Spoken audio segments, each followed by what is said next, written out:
시편 42편 1절에서 11절까지의 말씀 우리 한 절씩 교독하겠습니다. 구약성경 831면에 있습니다. 시편 42편 1절에서 11절까지의 말씀입니다. 우리 한 절씩 교독하도록 하겠습니다. 하나님이여, 사슴이 시냇물을 찾기에 갈급함 같이 내 영혼이 주를 찾기에 갈급하니이다. 제가 사역자로 부름받은 지 이제 13년이 넘어가고 있습니다. 13년이라는 시간을 은혜 가운데 지나가고 있는데요. 지금도 잊을 수 없는 순간이 하나 있습니다. 그것이 언제였냐면 하나님께 부름을 받고 처음 신대원으로 가서 처음 예배를 드렸을 때입니다. 300명이 넘는 신대원생들이 한 소방당에 모여서 처음으로 예배를 드리는데요. 그 찬양 소리가 얼마나 우렁차고 확신이 있었는지 마치 군인이 군가를 부르는 것처럼 목숨을 다해 하나님을 찬양하는 그 모습을 함께 경험했습니다. 여러분은 신대원생들입니다. 첫 예배를 드리는 순간이에요. 왜 신대원생들은 정말 군가를 부르는 군인처럼 그렇게 마음을 다하여 힘을 다하여 그렇게 찬양했을까요? 그 이유는 부르심에 대한 감사가 있었기 때문입니다. 부르신 그 소명에 대한 은혜가 넘쳤기 때문이지요. 그래서 부르신 그 자리의 첫 예배는 감동이었고 감격이었고 감사였습니다. 첫 예배뿐만이 아닙니다. 처음 들어가서 배우는 헬라어, 히브리어 쓰는 것도 익숙치 않아서 배우는데 어려움이 참 많았습니다. 그래도 감사했습니다. 성경을 더 깊이 할 수 있는 언어를 배운다는 것은 은혜였습니다. 특별히 저는 학부를 신학교를 다니지 않았거든요. 일반 학과를 다니다가 신대원으로 바로 입학한 케이스였기 때문에 처음 배우는 신학, 그 용어들, 그리고 헬라어, 히브리어 이런 것들은 정말 생소하고 어려웠습니다. 그래도요, 기쁨이 있었습니다. 하나님의 종으로서 잘 훈련받는 것 너무 중요하다는 사실을 알고 있었기 때문에 힘들고 어려울 때마다 저희 입술에서 불평과 불만이 아니라 감사한 마음으로 공부를 했었습니다.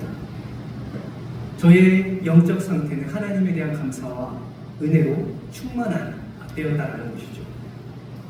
시간이 지나면서 익숙함과 당연함이 생기게 되었지만 그럼에도 불구하고 3년 동안의 신대원 생활은 정말 배움과 훈련의 연속이었고 또 은혜를 누리는 귀한 시간이었습니다. 그런데 신대원을 졸업하고 나서 처음 전임 전도사로 사역을 나가게 되었습니다. 이전에는 교육 전도사를 했지만 전임 전도사로는 안 했거든요. 전임 전도사로 사역을 시작하게 되었는데요. 매일매일 교회에서 감당해야 하는 많은 사역들, 그리고 많은 사람들, 또 여러 가지 사역과 가정 안에서 감당해야 할 많은 압박들, 여러 가지 것들이 스트레스로 다가오면서 저의 영적 상태는 점점 내리막을 걷기 시작했습니다. 찬양을 하는데 입술을 벌리고 있는데 박자에 맞춰서 노래는 부르고 있는데 전혀 찬양에 대한 은혜와 감사를 경험할 수가 없었습니다. 나중에는요, 전도사잖아요. 예배를 드리는 그 자리에 말씀이 귀에 들리지 않았습니다. 나에게 스트레스로 다가오는 그 사역, 그 사건, 그 사람, 많은 것들이 생각나면서 말씀이 귀에 들려오지 않더라고요. 그때 여러분, 제 마음 가운데 가장 많이 들었던 감정이 무엇인 줄 아십니까? 의심입니다. 하나님, 이거 맞습니까? 하나님, 저 이거 하라고 부르셨습니까? 심지어 정말 큰 고통에 있을 때는 하나님, 저 부르신 거 맞습니까? 하나님, 제가 이렇게 힘든데 저와 함께 하고 계신 거 맞나요? 이런저런 하나님에 대한 의심들을 끊임없이 하면서 그 의심들이 저를 괴롭혔습니다. 사랑하는 성도 여러분, 여러분은 이러한 아픔과 의심 가운데 고통스러워하는 이 홍대훈이라는 한 전도사에게 여러분은 뭐라고 말씀해 주시겠습니까? 사실 이러한 다양한 이유로 영적 고갈 상태에 이르는 것은 저만의 문제는 아닙니다. 예수 그리스도를 구원자로 믿고 말씀대로 살아가는 우리 모두의 문제이지요. 그리스도인이 이러한 상황에 처하는 것을 어떤 현상이라고 말하냐면 영적 침체 현상이다 라고 말합니다. 고든 맥도널드 신학자는 이것을 함몰 웅덩이 현상이라고 말을 하기도 했고요. 또 어떤 이는 이를 영적인 어두움의 시기라고 표현하기도 했습니다. 이러한 영적 침체 현상은 성경 속 인물에서도 너무나 많이 등장하는 것을 보게 됩니다. 우리가 잘 알고 우리가 기대하는 그런 다윗, 솔로몬, 엘리야, 요나, 베드로, 여러분 한 명 한 명 다 찾아보십시오. 영적 침체 없이는 사역을 감당할 수 없었던 자들이었습니다. 오늘 본문 말씀을 보면 시편 기자로 지금 영적 침체 현상에 빠져 있는 것을 보게 됩니다. 7절 말씀을 한번 보실까요? 7절 말씀에 이렇게 말씀합니다. 주의 폭포 소리에 깊은 바다가 서로 부르며 주의 모든 파도와 물결이 나를 휩쓸었나이다. 여러분, 히브리인들은 삶의 힘든 고난, 침체의 상태를 깊은 바다라고 표현을 많이 합니다. 7절 말씀에 보면 깊은 바다가 서로 부른다라는 문구가 있는데요. 이 말을 직역하면 깊은 바다가 또 깊은 바다를 끌고 온다. 깊음이 깊음을 부른다라는 의미를 가지고 있습니다. 그러니까 한번 힘든 일이 생기면 그게 또 다른 힘든 인생의 문제를 끌고 온다라는 그런 삶의 고백인 것이죠. 그런 고난들이 연속해서 일어나는 상황에 놓일 때 영적 침체에 빠지게 되는 우리 인생을 시편 기자는 지금 그리고 있는 것입니다. 그 고난과 힘든 속에서 시인은 소리칩니다. 2절 말씀을 보세요. 내 영혼이 하나님 곧 살아계시는 하나님을 갈망하나니 내가 어느 때에 나와서 하나님의 얼굴을 배울까. 여러분, 이 말은 살아계신 하나님을 내가 찾습니다. 조금 더 강하게 말하면 이런 겁니다. 하나님 살아계시기는 한 겁니까? 언제 저를 만나 주시겠습니까? 여러분, 시인은 지금 온갖 의심과 불확신의 반응이 일어나고 있는 것입니다. 그렇습니다. 고난이 겹치면 의심밖에 안 됩니다. 문제가 또 다른 힘든 문제를 끌고 옵니다. 육체적 고통에서 벗어나면 심리적 고통이 오고, 심리적 고통에서 벗어나는 것 같으면 경제적 고통이 뒤따르죠. 자녀의 고통이 찾아오고 그 고통을 다 이겨내다 보면 또 어디선가 또 다른 예상치 못하는 고통의 파도와 물결이 우리의 인생을 휩습니다. 여러분, 끝나지 않는 계속 겹쳐지는 고통 속에서 하나님의 존재에 대해 의심하지 않는 사람이 어디 있을까요? 여러분, 의심은 우리 모두가 한 번씩 경험하는 감정이고 상황인 것입니다. 사실 우리 모두가 이런 경험을 하는 것을 보면 이 영적 침체로 인한 의심은 하나님께서 우리에게 반드시 허락하시는 삶의 과정일 거라고 생각합니다. 하나님은 시편 119편에 이런 말씀하십니다. 고난 당하는 것이 내게 유익이라. 사실 엄밀히 말하면 그리스도인이 아니면 영적 침체라는 단어를 쓸 수도 없죠. 하나님을 처음 만나 그 환희와 기쁨과 감사를 경험해본 사람만이 침체를 빠진 자신을 알 수 있다는 것입니다. 하나님을 모르는 사람은 영적 침체가 아니라 그냥 침체이고 함몰된 웅덩이가 아니라 그냥 웅덩이일 뿐인 것이죠. 어둠의 영적 시기가 아니라 영적 어둠의 시기가 아니라 그냥 어두운 뿐인 것입니다. 그래서 어떤 신학자는 이렇게 말했습니다. 인간이 빠지는 고난과 의심의 수렁은 하나님이 인간을 하나님의 사람답게 만드는 과정이다. 다시 한번요. 인간이 빠지는 고난과 의심의 수렁은 하나님이 인간을 하나님의 사람답게 만드는 과정이다. 그러면 이런 인간의 인생 가운데 찾아오는 이 영적 위기는 우리에게 어떤 어려움을 가져다 줄까요? 우리는 어떤 자세를 취해야 이 어려움을 이겨낼 수 있을까요? 오늘 본문 말씀 중에서 두 가지를 함께 살펴보려고 합니다. 영적 침체 가운데 의심이 하나님을 가릴 때 우리의 자세는 어떠해야 하나? 첫 번째는 고난 가운데 하나님을 기억하고 찾아야 합니다. 본문 1절 말씀에 보면 기자는 자신의 영적 상태에서 사슴에 비유해서 이야기를 하고 있습니다. 하나님이여, 사슴이 시냇물을 찾기에 갈급함 같이 내 영혼이 주를 찾기에 갈급하니이다. 그러면서 2절 말씀에 뭐라고 말씀합니까? 내 영혼이 하나님, 곧 살아계시는 하나님을 갈망하나니 내가 어느 때에 나아가서 하나님의 얼굴을 배울까. 여러분, 지금 시편 기자는 겹치는 고난, 그 겹치는 영적 침체 상황 속에서 무엇을 정확하게 구하고 있습니까? 자신의 문제를 해결해달라고 구하는 것이 아닙니다.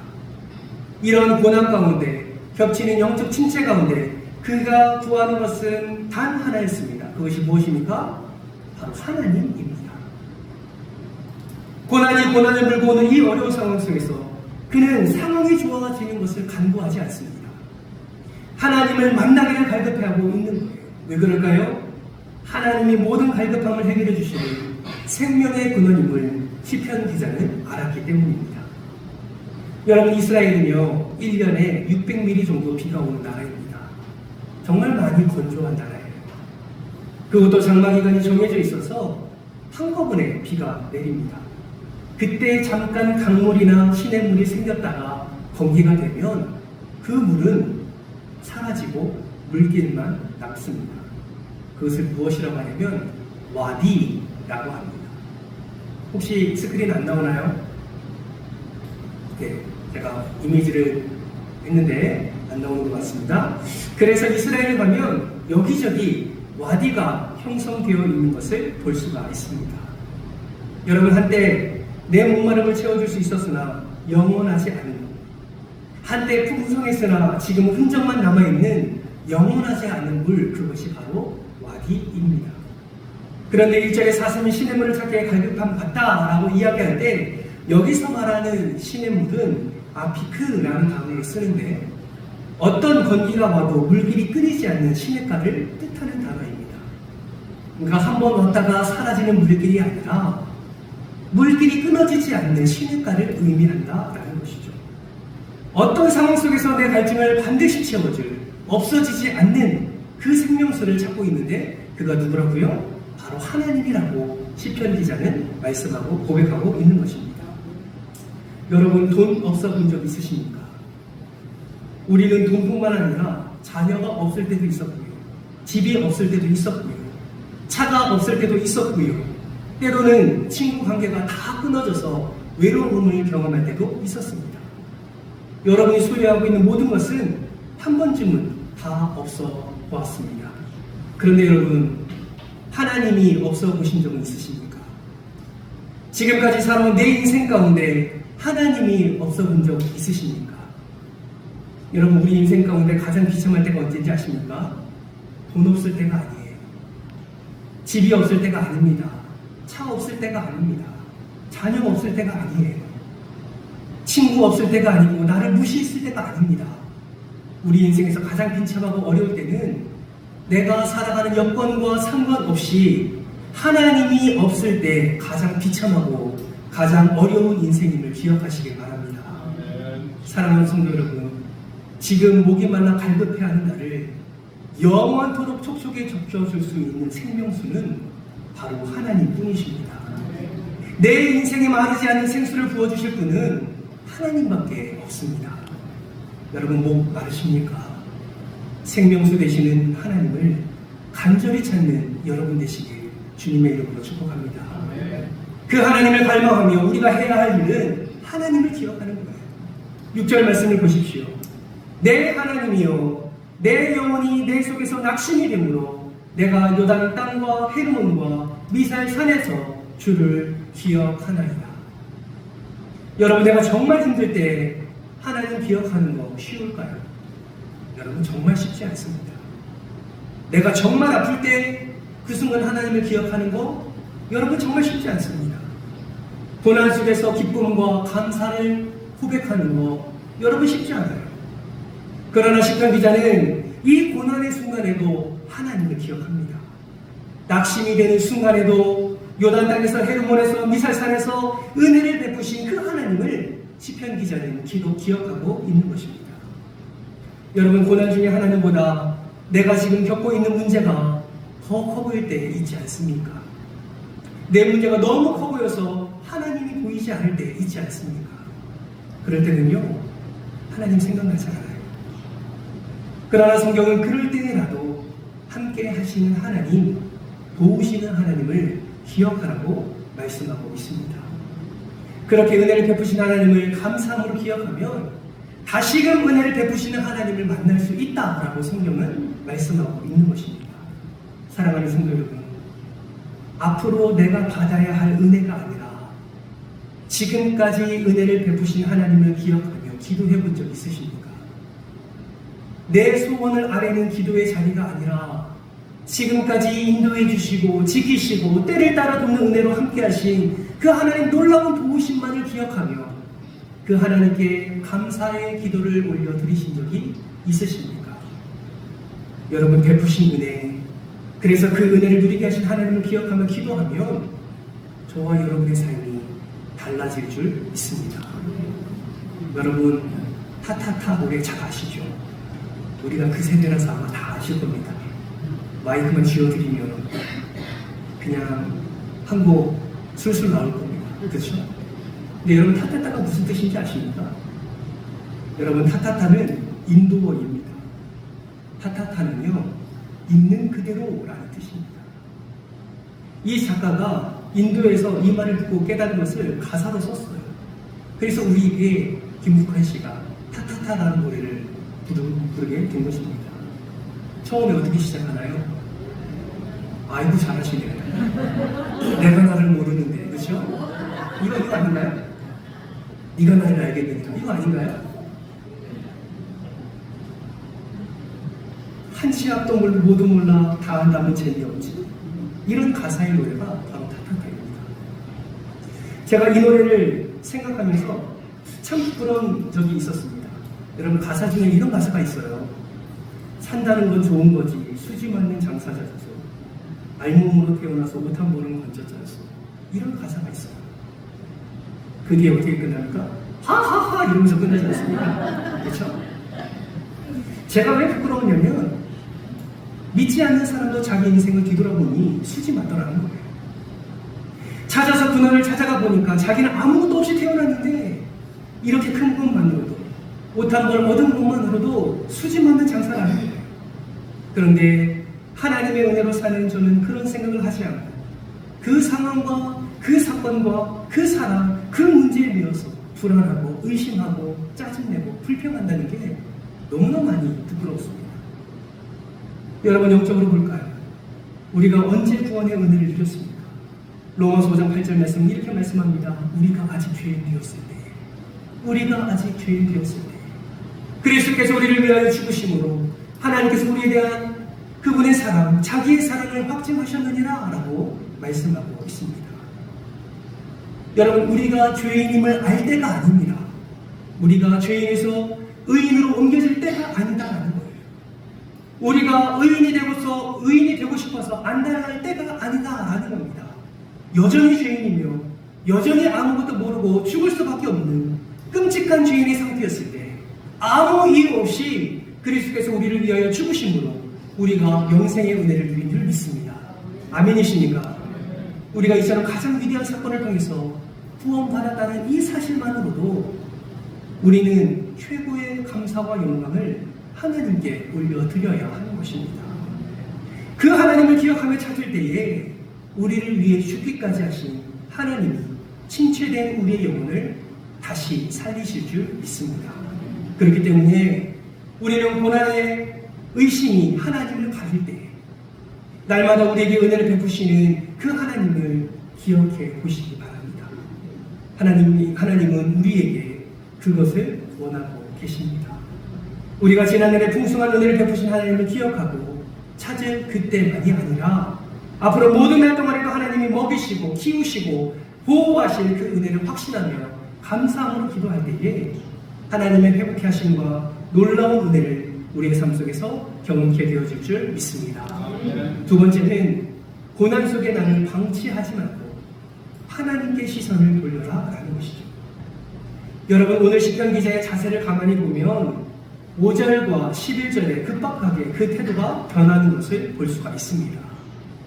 1절에서 4절까지 죽을 것 같은 고통 속에서 힘들어하는 기자는 갑자기 5절에서 하나님을 바라는 모습으로 희망과 찬송을 이야기하고 있습니다. 여러분, 4절과 5절 사이에 어떤 일이 일어났기에 시편 기자는 이렇게 갑작스러운 태도의 변화를 나타내게 된 것인가요? 그 이유를 찾아보면 단 하나의 차이가 있음을 발견하게 됩니다. 그것이 무엇이냐면 시선의 차이입니다. 1절부터 4절까지 또 6절부터 10절까지는 시인은 대부분 문제를 바라보고 있습니다. 사람들이 너의 하나님이 어디 있느냐 그 말에 귀를 기울이는 것이죠. 그러나 5절과 11절 말씀을 보십시오. 5절 말씀을 읽어보면 내 영혼아 내가 어찌하여 낙심하며 어찌하여 내 속에서 불안해하는가. 너는 하나님께 소망을 두라. 그가 나타나 도우심으로 말미암아 내가 여전히 찬송하리로다. 여러분, 무엇을 보느냐 그 시선만 바뀌었을 뿐인데 말하는 게 달라졌습니다. 1절에서 4절까지 6절에서 5절까지 10절까지는 문제를 바라봤다면 이제 자기 자신에게 하나님께 시선을 두니 희망을 선포하는 것을 보게 되는 것입니다. 여러분, 무엇을 보느냐가 인생을 바꾸는 것입니다. 여러분, 철조망병이라는 것을 들어본 적이 있으십니까? 철조망병은 2차 대전 때 연합군들이 포로로 잡혔을 때 연합군을 진료하던 의사가 붙인 병명입니다. 포로로 잡힌 군인들 중에 두 부류가 있었는데 아무리 많이 먹고 자도 비실비실 죽어가는 군인들이 있었고, 포로지만 건강하게 지내는 군인이 있었다라고 합니다. 아무리 약을 써도 안 되길래 조사를 해보니까 비실비실한 군인은 창문을 보며 철조망만 바라보고 힘들어하고 있고요. 건강한 포로는 철조망 뒤에 꽃을 보더랍니다. 나중에 자유하게 될 때에 자신이 그 꽃처럼 자유롭게 될 것을 상상하면서 그 꽃을 보며 견디어낸 것입니다. 이것이 철조망병입니다. 사랑하는 성도 여러분, 여러분은 지금 무엇을 바라보고 계십니까? 마치 정말 견고하게 세워진 그런 많은 문제들, 도저히 내가 뚫고 나아갈 수 없는 그 수많은 철조망들만 바라보며 괴로워하고 힘들어하고 있지는 않습니까? 여러분, 그 너머에 있는 하나님을 바라보시기를 주님의 이름으로 축복합니다. 제가 청년 때에 해 뜨는 것을 보러 자주 갔습니다. 바다를. 청년들과 함께 오두루를 떨면서 한겨울에 컴컴한 바다를 바라봅니다. 여러분, 왜 그 컴컴한 바다를 바라보며 다리를 동동 구르며 계속해서 기다리고 있을까요? 그들이 보는 것은 컴컴한 바다가 아니죠. 조금 있으면 떠오를 어둠 뒤에 있는 찬란한 태양을 기다리고 있는 것입니다. 사랑하는 성도 여러분, 너는 하나님께 소망을 두라 라는 이 말은 기다리라 라는 의미를 가지고 있습니다. 여러분, 지금 고난 가운데 있습니까? 그 고난이 너무나 버겁고 힘들어서 하나님에 대한 의심이 들 때가 있습니까? 여러분, 여러분의 시선을 하나님께 고정하시고 하나님께 소망을 두시기를 주님의 이름으로 축복합니다. 우리의 시선을 하나님께 고정시킬 때에, 우리의 시선을 하나님께 고정시키고 소망을 둘 때에 놀라운 역사가 일어났다는 것이죠. 여러분, 시선이라는 찬양을 아십니까? 시선이라는 찬양의 가사를 보면 이러한 가사가 있습니다. 내게로부터 눈을 들어 주를 보기 시작할 때 주의 일을 보겠네. 내 작은 마음 돌이키사 하나님의 꿈꾸게 하네. 주님을 볼 때 모든 시선을 주님께 드리고 살아계신 하나님을 느낄 때 내 삶은 주의 역사가 되고 하나님이 일하기 시작하네. 사랑하는 성도 여러분, 하나님의 때를 기다리고 하나님의 선하심을 기다리며 하나님의 회복과 치유와 해결을 기다리면 하나님께 소망을 둔 자에게 하나님께서는 찬란한 영광의 빛을 비추어 주실 줄 믿습니다. 고난과 절망과 같은 상황 속에서도 어두움을 보는 우리가 아니라 어두움 뒤에 찬란하게 빛나는 하나님의 영광을 바라보는 그 시선을 수요하심으로 말미암아 날마다 채우시고 일으키시고 인도하시는 하나님의 놀라운 은혜를 경험하는 저와 여러분 되시기를 주님의 이름으로 축복합니다. 말씀을 마무리합니다. 사랑하는 성도 여러분, 모든 문제의 해결은 하나님께 있습니다. 문제는 그 하나님이 우리를 어떻게 생각하시는가, 그걸 알아야 한다는 것입니다. 아무리 힘들고 어려워도 그 하나님이 나를 예뻐하시며 나와 만나기를 원하시면 우리의 인생은 복받은 인생입니다. 하나님 우리의 머리털까지도 다 세시고 아시는 분이십니다. 무엇을 의미합니까? 우리의 아주 작은 부분까지도 관심을 갖고 계시며 세심하게 다 알고 계신다라는 의미입니다. 나보다 나를 더 잘 아시는 우리 하나님, 나조차도 생각하지 못한 나의 작은 상처까지도 배려해 주시는 분이 바로 나의 하나님이심을 기억하며 그 하나님께 감사와 영광을 올려드릴 뿐만 아니라 우리의 시선을 그분께 고정함으로 날마다 부어주시는 놀라운 복의 은혜를 풍성히 누리는 저와 여러분 되시기를 주님의 이름으로 축복합니다. 이 시간 다 같이 말씀을 기억하면서 함께 기도의 자리로 나아가겠습니다. 이 시간에 기도할 때에 이러한 기도 제목으로 함께 기도했으면 좋겠습니다.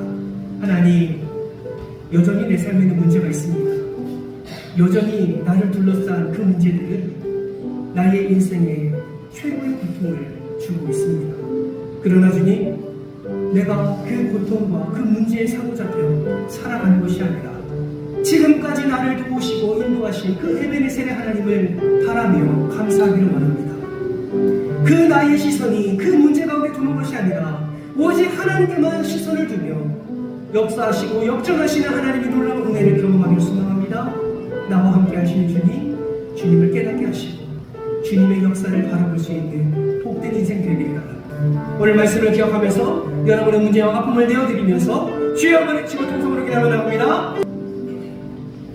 하나님 감사합니다. 귀한 말씀을 통하여 수많은 고통이 우리를 삼킬 때에, 하나님에 대한 의심이 들 때에 그 의심을 우리의 입술로, 마음으로, 삶으로 하나님께 내뱉을 때에, 그럼에도 불구하고 우리를 사랑하셔서 우리를 붙잡으시고 인도해 주신 주님, 참으로 감사를 드립니다. 하나님, 이제는 고통 속의 의심이 아니라 고통 속에 주님을 바라보는 저희를 되게 하시고, 고통 속에 불평과 불만을 토해내는 것이 아니라 고통 가운데서도 역사하시고 역전하시는 하나님의 놀라운 은혜에 대해 감사를 고백하는 저희들 될 수 있도록 주님 은혜를 더하여 주옵소서. 우리의 시선이 주님께로 향하기를 원합니다. 내 삶이 어떠한 고통과 문제 가운데 사로잡혀 있다 할지라도 주님, 그 어둠 가운데 밝게 빛나는 그 태양빛처럼 하나님의 영광의 빛을 사모하며 그 놀라운 은혜를 사모하며 주님께 우리의 시선을 돌이킵니다. 주님, 우리의 삶에 역사하여 주시고 우리의 삶 속에서 하나님을 일하여 주셔서 온전히 하나님의 놀라운 사랑과 은혜를 풍성히 경험하는 우리들의 삶이 되게 하여 주옵소서. 이번 한 주간 살아가는 동안에 의심을 걷어내게 하시고 오직 확신과 감사로 하나님과 동행하는 복된 한 주간 될 수 있도록 주님 축복하여 주시옵소서. 감사를 드리오며 사랑이 많으신 예수님의 이름으로 기도드리옵나이다. 아멘.